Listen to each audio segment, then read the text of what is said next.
Glória a Deus. Quero que você abra a sua Bíblia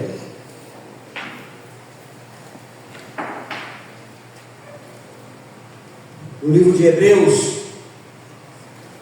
lá no finalzinho da Bíblia. Peço que você fique de pé. Hebreus capítulo 2. Eu quero falar sobre as bênçãos advindas da morte de Jesus. Ou seja, que consequência teve a morte de Jesus sobre a minha e sobre a sua vida. Então, Hebreus capítulo 2, a partir do versículo de número 14, diz assim: visto, pois, que os filhos têm participação comum de carne e sangue, deste também ele igualmente participou, para que por sua morte destruísse aquele que tem o poder da morte, a saber, o diabo, e livrasse todos que pelo pavor da morte estavam sujeitos à escravidão por toda a vida, pois ele evidentemente não socorre a anjos, mas socorre a descendência de Abraão. Por isso mesmo convinha que em todas as coisas se tornasse semelhante aos irmãos, para ser misericordioso e fiel sumo sacerdote nas coisas referentes a Deus, e para fazer propiciação pelos pecados do povo. Pois naquilo que ele mesmo sofreu, tendo sido tentado, é poderoso para socorrer os que são tentados. Querido Deus, te louvo e te bendigo pela leitura da tua palavra. Muito obrigado pelo privilégio de estarmos juntos neste lugar, para ouvir e aprender dessa palavra tão rica. Fale aos nossos corações nessa noite, nos ajuda, para que nenhuma dúvida venha pairar sobre nós.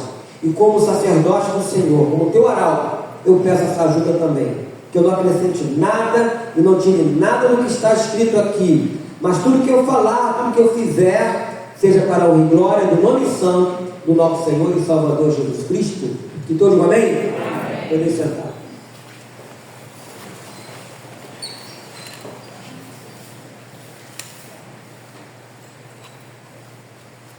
A grande verdade, queridos irmãos, que milhares de pessoas morrem todos os dias, mas nenhuma morte pode se comparar à morte de Jesus Cristo. Por quê? Lendo esse texto aqui, ele já responde com muita leveza e riqueza a esta pergunta. Ou seja, Jesus Cristo, ele destruiu aquele que tem o poder da morte. Uma das coisas que eu falo sempre aqui na igreja: Jesus não veio este mundo para me dar carro novo, casa nova, para melhorar a minha vida. Ele pode até melhorar, mas a missão não foi essa. A missão de Jesus vindo a este mundo foi para destruir as obras do diabo. A missão dele foi para nos resgatar do império das trevas para o seu reino. Quer as pessoas queiram ou não, existem dois reinos: o reino de Deus e o reino das trevas. Ou a pessoa está no reino de Deus ou está no reino das trevas. E para estar no reino de Deus é necessário que essa pessoa reconheça Jesus como seu único e suficiente Salvador. Nós estávamos conversando mais cedo, temos uma reunião todo domingo aqui dos homens aí, os obreiros, os diabos, os homens que vêm, né? Eu estava falando para eles, vários assuntos lá, eu estava falando até a nossa fé para acreditarmos nas coisas de Deus não vem de nós. O de Efésios fala sobre isso, né? Não vem de nós, é o quê? É dom de Deus. Até para eu acreditar nele, ele coloca dentro de mim isso, para que eu tenha certeza que ele é verdadeiro.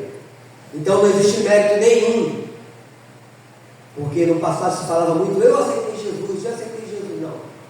Não fomos nós que o aceitamos, foi ele que nos aceitou, foi ele que nos escolheu, foi ele que te escolheu. E eu sempre falo aqui também que nós somos o quê? Privilegiados. Vamos imaginar hoje. Quem sabe já a contagem que já se fizeram? Quantos habitantes tem na Terra? Quem sabe hoje? 8 bilhões de pessoas. 8 bilhões. A Índia já até passou a China, que era o maior. Até então a China tinha 1 bilhão e 500 mil pessoas. A Índia já passou. Agora imagine aí você, 8 bilhões. No meio de 8 bilhões de habitantes, Deus me chamou, Deus te chamou. Pare para pensar nisso. Você foi escolhido, você foi escolhida. Nós fomos os escolhidos de Deus. Aquele dia que eu me rendi, tudo bem, você se rendeu porque Ele tocou no seu coração. O Espírito Santo, Jesus falou que o Espírito Santo é aquele que vai convencer o homem de quê? Do pecado, da justiça e do juízo. Então foi Ele que me convenceu. Quando houve aquele plim-plim no meu coração, no seu coração, quando o nosso coração se abriu, foi Ele até que fez com que o meu coração se abrisse e permitisse que Ele entrasse, não para me visitar, não para te visitar, mas para fazer morada. Essa que é a grande verdade, esse que é o grande barato. E Ele habita em nós, Ele está em nós. Então Ele veio para destruir aquele que tem o poder da morte. É o que diz aqui no versículo 15: livrar todos que pelo poder da morte estavam sujeitos à escravidão por toda a vida. O ser humano, ele é escravo do pecado. Lá no Jardim do Éden, quando o homem peca, todo ser humano, a partir de Adão, passou a ser escravo do pecado. Já nasce, eu costumo dizer sempre na igreja, eu não falei isso, um bebezinho de colo, tão bonitinho, né? Um bebezinho, 1 mês, 2 meses, quarto o tamanho dele, um dia de vida. Eu quero dizer para você que é um pecador de fralda. É um pecador de fralda. Já nasce com a semente do pecado. Eu já contei que nós estávamos no galpão, o Diácono Garcia fez uns bercinhos, até duplex, né? Bercinho, pequenininho, né? Tinha bastante, antigamente a mulherada tinha filho pra caramba. Aí tinha lá aquelas criancinhas, bebezinhas lá no bercinho. As mães depois ficaram apavoradas: pastor, tá difícil, tem criança que quer se jogar lá do berço. Bebê já querendo já pular no berço. Não tem noção, né? São inocentes, mas pega uma criança no colo, bebê, pega no colo. Não segura firme para tu ver o negócio. Começa a te pegar, se você não pegar firme, pula no chão. Não tem noção que vai se machucar, mas vai pular. Por quê? É o pecador de fralda, já nasce. Aí o que Deus faz?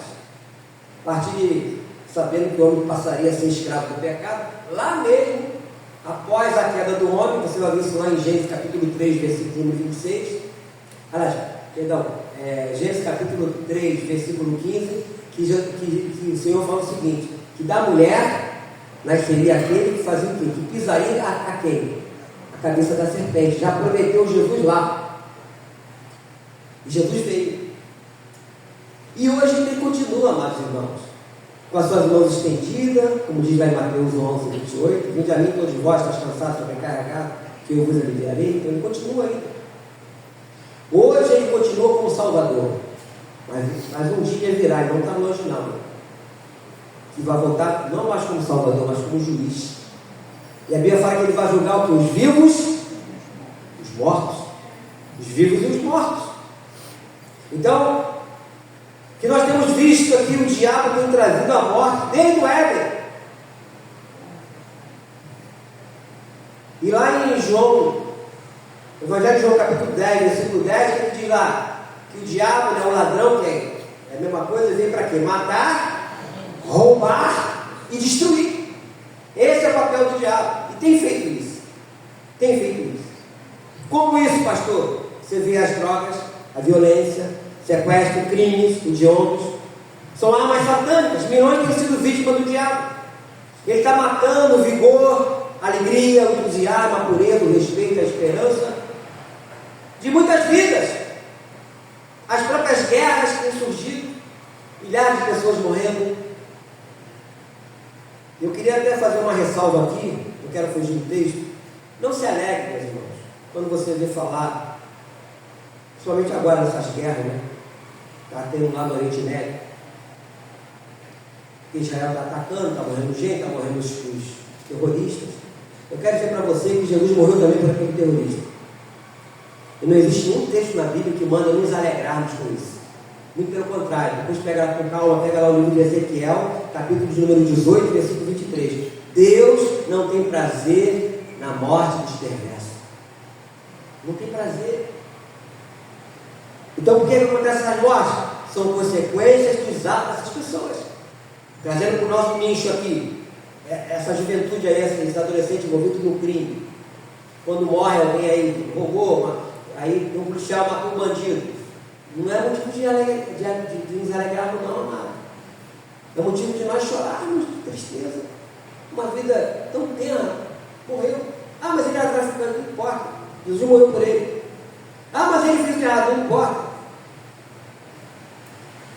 O que Jesus falou para o ladrão na cruz, o último dia de vida dele? Porque só quem chegava lá na cruz era quem tivesse cometido um crime, se fosse no dia de hoje, no crime de ontem. Jesus foi traído e colocaram ele lá. Mas estavam aqueles dois lá que tinham cometido crimes assim. Mas Jesus viu no coração daquele ladrão na cruz um arrependimento. Ele era Deus. E quando ele fala para Jesus, Senhor, lembra-te de mim quando entrar no teu reino. Ele falou, hoje mesmo tu vai estar comigo lá. Outras palavras, lá no texto fala, hoje mesmo estarás comigo no paraíso. Então não se alegre, meus irmãos. Nunca se alegra com destruição de vida, esteja lá quem for. Porque a Bíblia não manda fazer isso. O livro de Isaías fala, misericórdia quero, não holocausto. Misericórdia é compaixão. Holocausto é sacrifício. Jesus fala, quando eu tiver fome, dá de comer, tiver sede, dá de beber. Não manda nos alegrar com a morte dos outros, até porque ele morreu por todos. Repito, se as pessoas estão morrendo em guerra, é consequência dos seus atos, qualquer coisa, morre inocente, tem lá um efeito colateral, mas nós não podemos ficar alegres com isso não. Ah, mas matou lá, porque ele fez tudo, não se alegre com isso não. Olha! A gente sabe que a própria guerra naquela região já estava até programada, porque isso vai acontecer, vai virar todo mundo contra Israel, que aí vai vir um fim. Porque ainda tem pessoas lá para serem salvas. Mas nós não podemos nos alegrar porque está jogando bomba, está morrendo gente, matou um terrorista. Não importa que o terrorista foi, Jesus morreu por ele também. Se não foi assim, me mostra a Bíblia e prova o contrário. Me mostra um texto. Se Deus vai matar Israel, não vai para o bem de Deus, mas eu não posso. Porque Ele não nos manda nos alegrar com isso. E pelo contrário, sabemos que por trás disso tudo tem a mão do inimigo satânico que usou essas pessoas, que usa essas pessoas por mal. Não é? Então, a boa notícia disso tudo, meus irmãos, é que temos Jesus Cristo. Essa é a boa notícia. Que ao morrer na cruz, em nosso lugar, Ele destruiu aquele que tem o poder da morte. Quer ver o negócio? Deixa marcadinho aí. Volta um pouquinho no livro de 1 Coríntios, capítulo 15. Primeira epístola de Paulo aos Coríntios, segunda, né? Capítulo de número 15.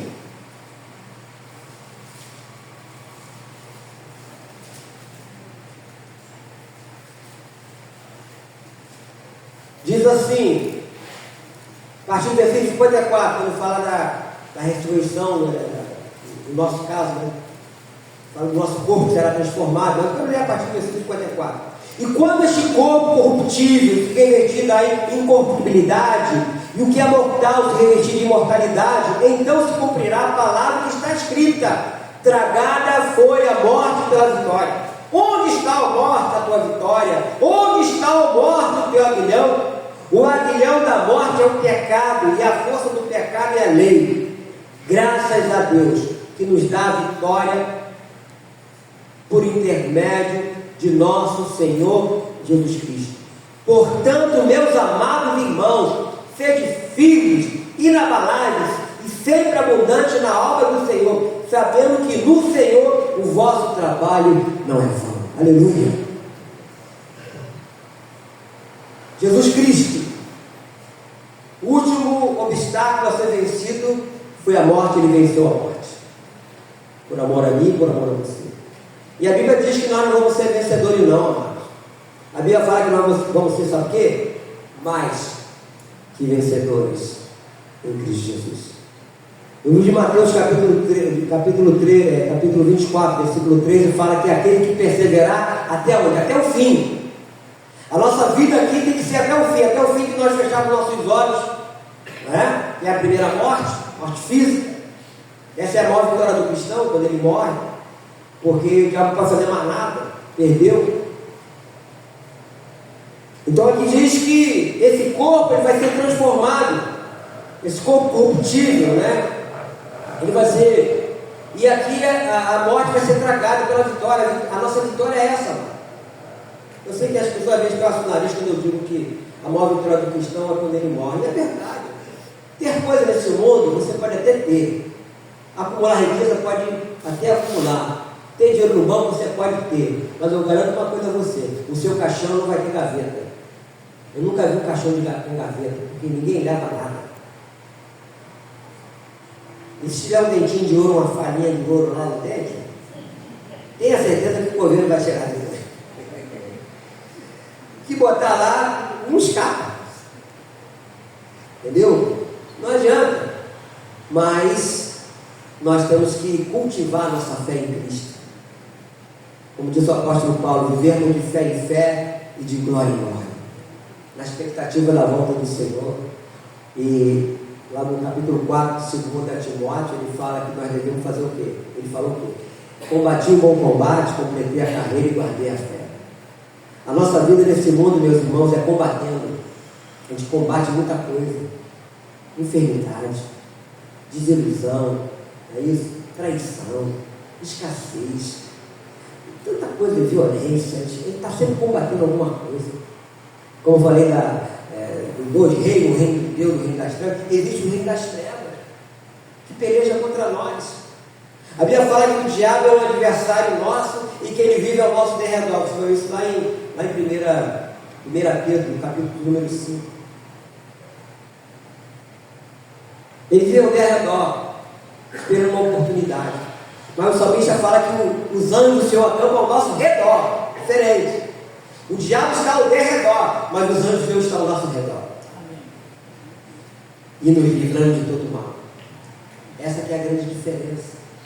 Então, o meu conselho é que você permaneça fiel a Deus, onde quer que você for, onde quer que você estiver, e nunca se esquecendo de quem você é, de quem é o seu Deus.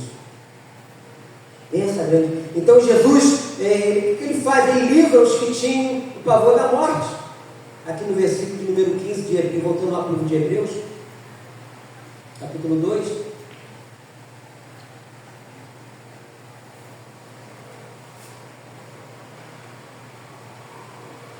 E quantas pessoas, meus irmãos, são escravas do medo, da morte, vivem debaixo desse pavor? Há pessoas que perderam o entusiasmo, pessoas que perderam a alegria de viver, só pelo fato de pensarem na morte. São escravas disso. Eu me lembro que eu era adolescente, e a maioria dos meus familiares, tios e até conhecidos, que eu fui nascido e criado no bairro do Engenho da Rainha, perto de Inhaúma, todos eles foram sepultados lá no cemitério de Inhaúma.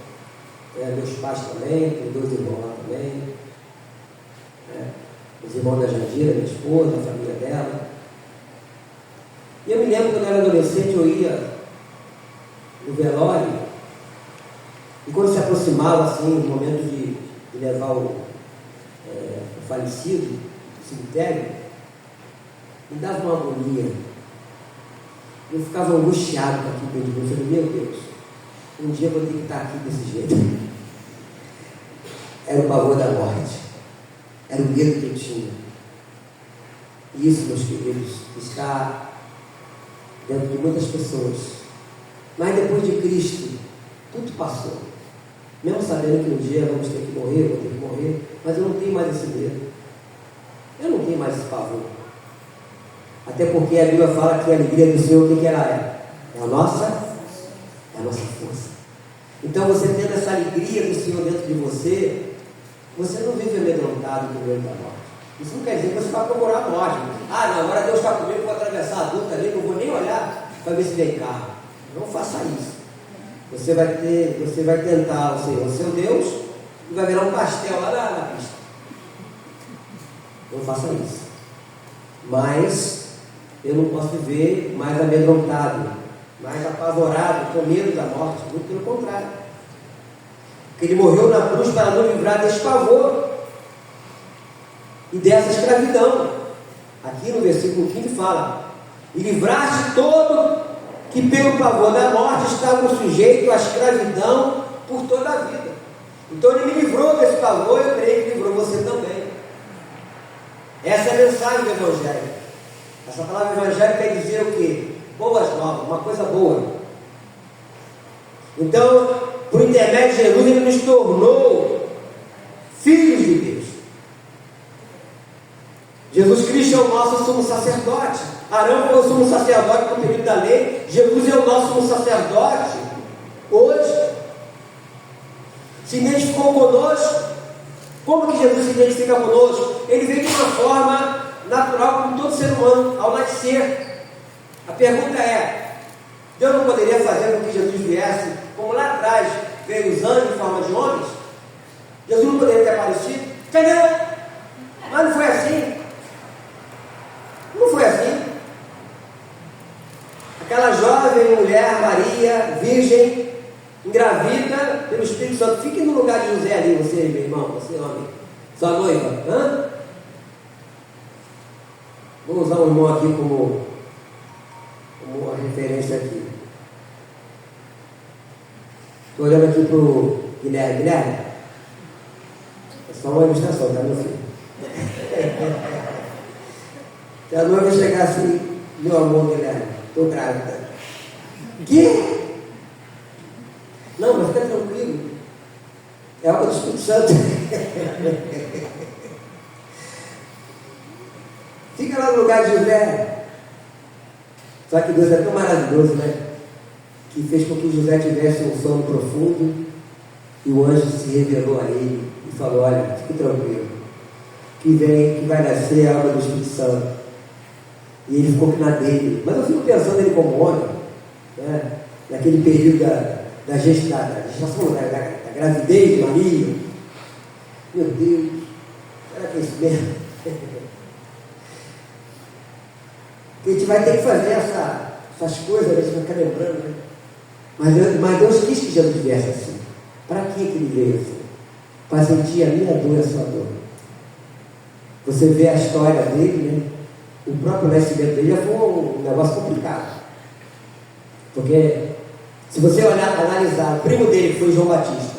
Quando João Batista nasce, já tinha parteiras, na época, de prontidão, para fazer um parto de João Batista. Não, Jesus foi diferente. Tiveram que sair do lugar onde ele morava, foi para um lugar chamado, foi para lá para Belém, manjedoura. Se você não sabe o que é aquilo ali, o lugar onde Jesus nasceu, estábulo praticamente, o lugar onde os animais dormem, né, à noite, né? Quem já foi na roça aí, já entrou lá perto do curral onde tira leite? Quem já foi? É um lugar cheiroso? Toda hora a vaca, o boi está mijando, está cagando. Né, mano? Imagina aquele monte de bicho lá. É um lugar cheiroso. O berço de Jesus não foi esse bercinho que tem hoje. Tem tudo moderno agora. Até os carrinhos de bebê, só falta voar agora, carrinho voador. Tudo moderno, tudo top de linha, né? Não, lá foi o pai, né? Provisor lá. E Jesus nasceu ali. Né? Mas mesmo ele como bebê ali, queridos, não era um pecador de fralda. Nele não. Mas ele tinha o poder de todo mundo, porque ele era Deus encarnado. O próprio Deus encarnado ali. Bebezinho, cresceu, teve os mesmos dramas que todos nós. A única coisa que ele não fez foi pecar, mas passou por todas as dificuldades nossas. Que a Bíblia fala de Jesus até os 12 anos, fala dele pregando lá no templo, depois desse período 12 anos até aos 30 não fala a partir dos 30, quando ele é batizado, começa um ministério de cura e milagres. O milagre que ele faz é na casa de uma família, que era uma festa de casamento, que ele transforma água em vinho. Foi isso lá em Boda de Caná, lá em João capítulo 2. Né? Então, ele passou por esse processo. Então ele sentiu a minha dor e a sua dor e continua. Sabe por quê? Olha o que diz o versículo de número 16. Esse versículo aqui, o pastor Eguinaldo, que esteve aqui na sexta-feira, mencionou esse versículo aqui na sexta-feira, no culto de cura divina. Diz assim: pois ele evidentemente não socorre a anjos, mas socorre a quem? A descendência de Abraão. Ele socorre a mim e a você, meus irmãos. Os anjos não precisam, já estão lá no outro patamar com Deus. Os anjos, quando vêm aqui, recebem uma ordem do Senhor para vir aqui com uma coisa específica muito grande. Mas ele não socorre a anjos, socorre os descendentes de Abraão, que somos nós, seres humanos. E hoje ele continua fazendo isso. Ele quer me socorrer, ele quer te socorrer. Ele quer me ajudar, ele quer te ajudar. Onde quer que eu for e estiver. Reportando aqui o versículo 15: e livrar-te todos que pelo poder da morte estavam sujeitos à escravidão por toda a vida. Agora vira a página do capítulo de número 7, é meu em Hebreus, capítulo 7.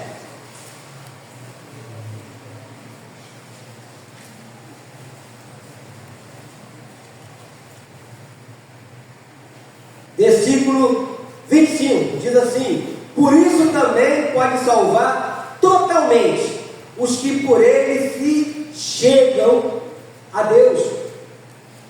Vivemos sempre para interceder por eles. Jesus é o único que pode nos socorrer.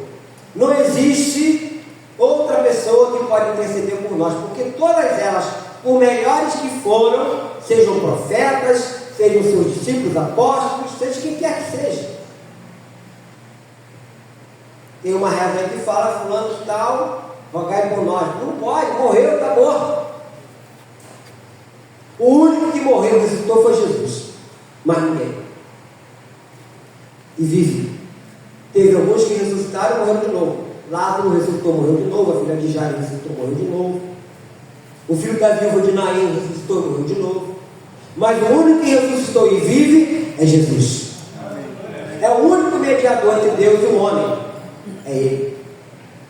Por isso que ele fala: ninguém vem ao Pai senão por mim. Ninguém. Não tem outro nome que se possa clamar no seu nome, Jesus.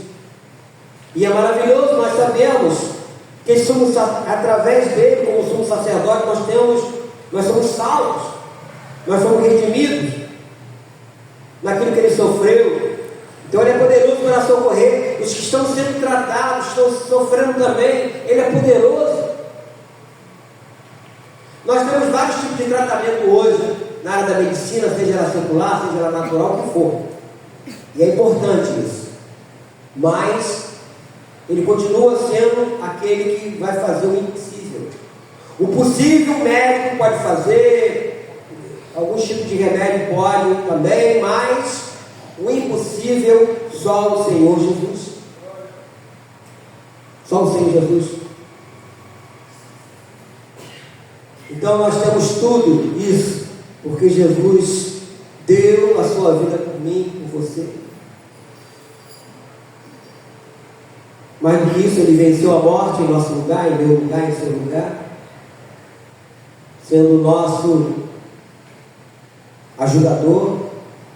Mas toda esta obra de Jesus só terá valor para mim e para você no momento em que, prostrados aos pés da cruz,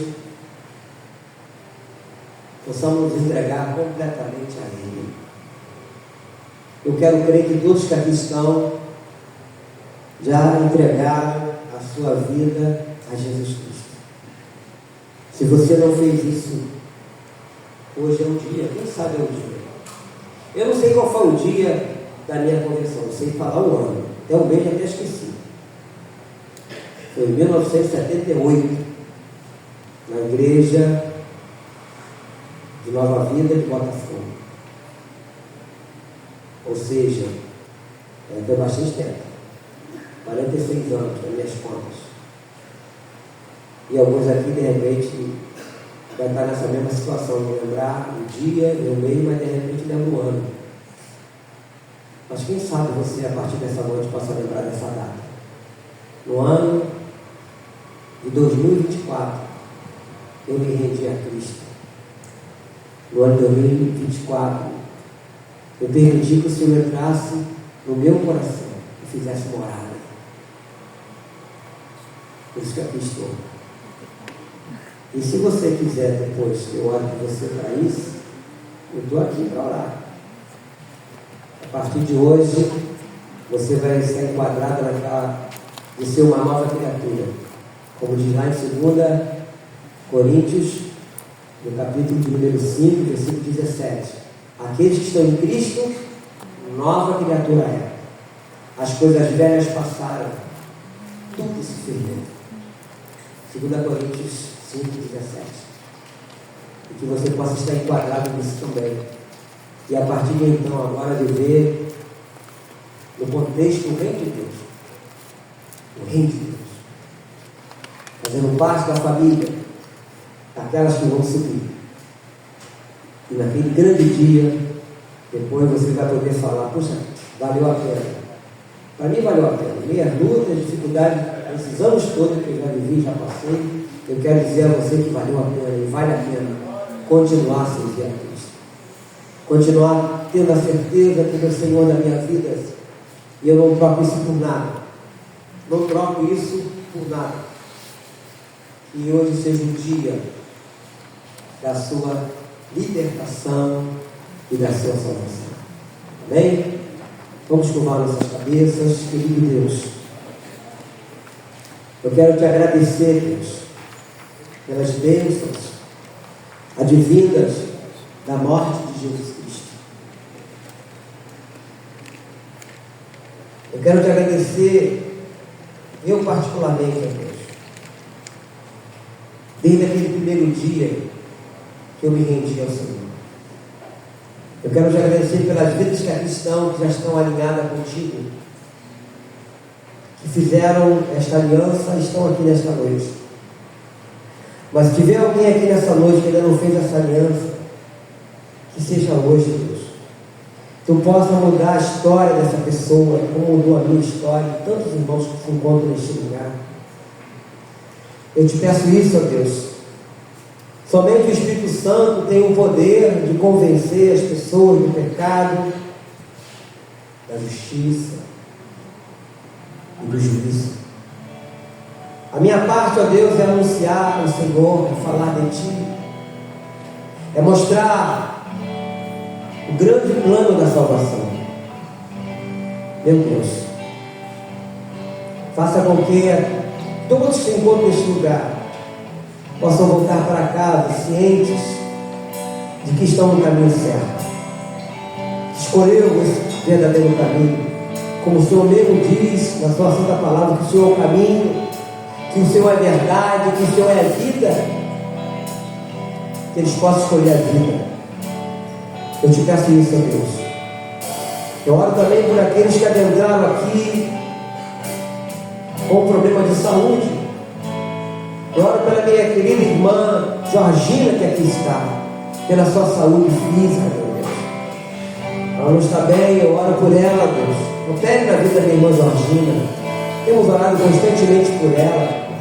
Eu acredito, Senhor, que o tempo de milagre ele não acabou. Eu continuo acreditando, Deus, que o poder da oração ele é imensurável. Não existem fronteiras para a oração. Eu oro pela minha irmã Georgina, eu oro por cada irmão aqui, por cada irmã. Eu oro para que o Senhor venha de encontro a cada necessidade aqui nesta noite, curando, transformando a maldição na bênção. Eu te peço isso no nome santo do nosso Senhor e Salvador Jesus Cristo. Que todos digam amém? Fique de pé.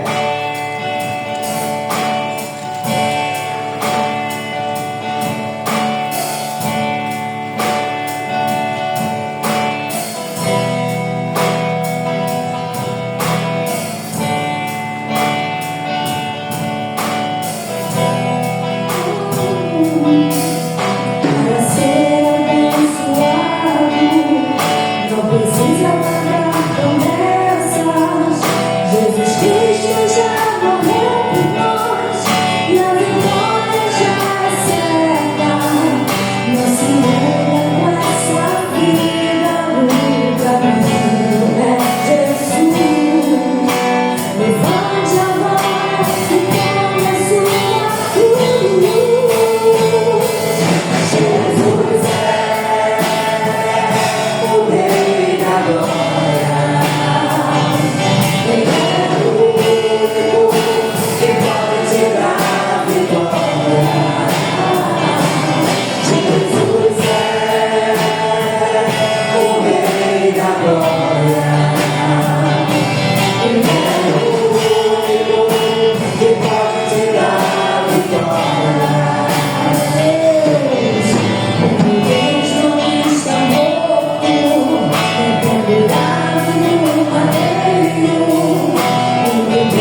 Com a palavra de oração, queria cumprimentar você lá na saída.